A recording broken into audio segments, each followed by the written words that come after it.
Let's talk about the final type of test, automation tests. Now, you may also hear the term end-to-end testing when it comes to automation tests, so keep that in mind.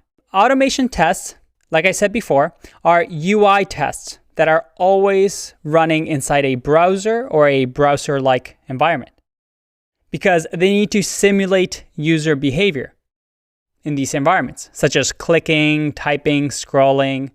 And finally, they need to make sure that these scenarios actually work from the point of view of an end user. It's an important test, right? If your checkout process has a bug, the best way to probably test it is to actually go through that checkout flow and make sure that users can purchase whatever you're selling. Now, in an ideal world, we have automation tests everywhere. And if any of them fail, we know that our web app doesn't work. But it's important to remember that these tests are the hardest to set up. Imagine yourself creating an environment to run a test on different machines because users have different computers, different devices, different phones, different browser types, different versions.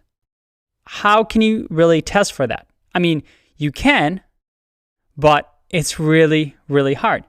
And this is why there's so many services that provide automation testing for you. Here's an example of a few of them. Yep, these are just a few of them, such as Nightwatch, WebDriver.io, Test Cafe, Nightmare, Cypress. The list really goes on. Automation testing is something you usually only find at bigger companies that have the budget to really spend money on this. Because there's so many edge cases and they're so expensive to implement that some developers go their whole career without ever writing an automation test. But I still want to cover it because it is an important topic. Here's a quick lowdown though.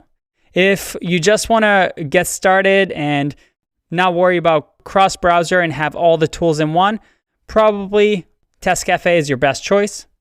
Or if you want the one that has the best documentation online, well, WebDriver.io is really great. And if you want really simple ways to automate user actions or do something cool like web scraping, well, Nightmare.js is pretty good.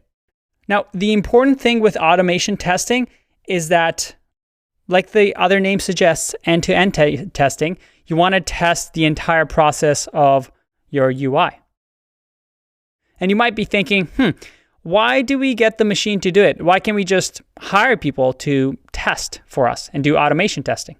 And that happens. Many companies, instead of writing these scripts, simply hire people to do automation testing.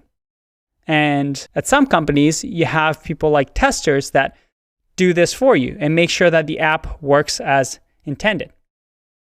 And there's pros and cons to both of these, and that's something that it will really depend on your company and your work environment. The main thing I want to suggest though is that we want to create two different testing processes.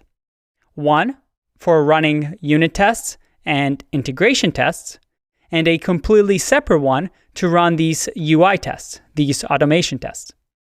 That's because UI tests take a longer time, especially if we worry about different browsers and different devices, and they also cost a lot more money to run them repeatedly.